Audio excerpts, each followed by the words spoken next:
Hi friends, என் பேரு கிருஷ்ணா. நான் ஒரு பிரைவேட் எஃப்எம்ல ஆர்ஜேவா இருக்கேன். எவ்வளவோ forwarded messages, voice messages, video messages நம்ம ஃபார்வர்ட் பண்ணிருப்போம். ஆனா இந்த ஒரு மெசேஜ் கொஞ்சம் வித்தியாசமா இருக்கும் அப்படின்னு நான் நம்புறேன். ஏன்னா இது ஒரு உண்மையான ஆத்மார்த்தமான விஷயத்த என் மனசுல இருந்து நான் சொல்ல போறேன். கண்டிப்பா இது உங்களுக்கு பிடிக்கிற விஷயம்னு சொல்ல முடியாது, ஆனா நீங்க பிடிக்கிற ஒரு விஷயத்த பத்தி அப்படின்னு வேணா சொல்லலாம். அன்பான அப்பா அம்மா, புரிதல் நிறைந்த மனைவி, செல்ல குழந்தை, ஊரே என் பேச்சு கேட்கிற மாதிரி ஒரு வேலை, மாசம் சம்பளம், சண்டே அவுட்டிங், லாங் டிரைவ், பசி, தாகம், கோபதாபம் இருக்கிற ஒரு சாதாரண மனுஷன். என்ன விரல்கள்ல மொபைல மட்டும் பிடிக்காம அப்பப்போ சிகரெட்டையும் பிடிக்கிற, ஸ்டைலா பிடிக்கிறேன் அப்படிங்கிற ஒரு நினப்புல பிடிக்கிற ஒரு சாதாரண மனுஷன். பர்சனல் ரீசன்ஸுக்காக ஒரு சர்ஜரி ஒண்ணு பண்ண போயிருந்தேன்.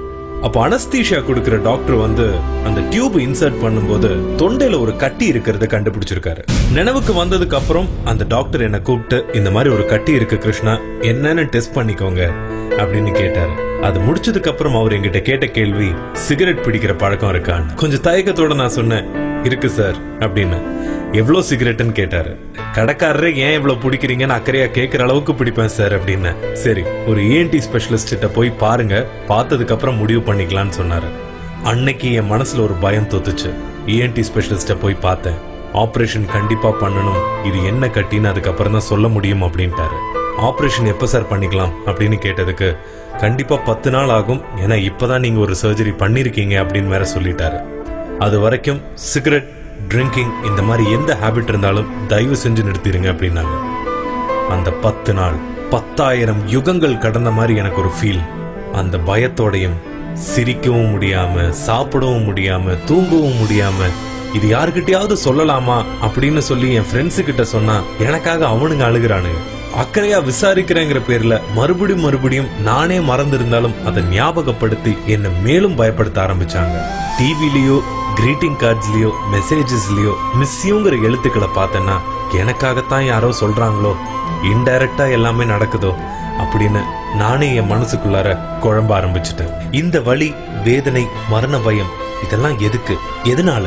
குளிர்காலத்துல ஒரு பஃப், மழை வரும்போது ஒரு பஃப், வயிறு நிரம்ப சாப்பிட்டா அது ஜீரணமாகிறதுக்கு ஒரு பஃப், சூடான டீ ஆர் காஃபி குடிக்கும் போது ஒரு பஃப், நிலா வெளிச்சத்துல ஒரு பஃப், டென்ஷன் ஆகும் போது, பட்டினி கிடக்கும் போது, சிந்திக்கும் போது ஒரு பஃப்னு நம்மளே பல காரணங்களை உருவாக்கி இழுக்கும் இந்த சிகரெட்னால தானே. நான் யோகியோ தியாகியோ இல்ல, சாதாரண மனுஷன்தான். சிகரெட்டை நான் விட்டாலும் அது என்ன விடாது அப்படின்னு நினைச்ச ஒரு சாதாரண மனுஷன்.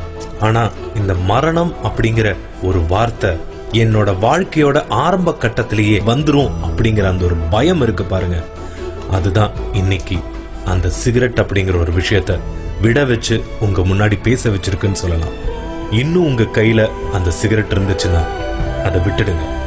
இந்த 10 நாள் என்னோட வாழ்க்கைய நீங்க அனுபவிச்சுதான் தெரிஞ்சுக்கணும் அப்படின்னு நான் விருப்பப்படல. உங்களுக்கு சிகரெட் பிடிக்கிற பழக்கம் இல்லைனாலும் சிகரெட் பிடிக்கிற பழக்கம் இருக்கிற உங்க ஃப்ரெண்ட்ஸை இதை கேட்க வைங்க. ஒரு முக்கியமான விஷயம், எனக்கு ஆபரேஷன் முடிஞ்சு ரிப்போர்ட்டும் வந்தாச்சு. கேன்சர் இல்லைன்னு டாக்டர் சொல்லிட்டாரு. ஆனா சிகரெட்டை பிடிக்கணும்னு எனக்கு இப்ப வரைக்கும் தோணவே இல்லை. ஏன்னா இந்த ஒரு வாழ்க்கைய நான் வாழ மட்டுமே விரும்புறேன். ஆஸ் அ ஃப்ரெண்டா சொல்றேன், ப்ளீஸ் டோன்ட் ஸ்மோக்.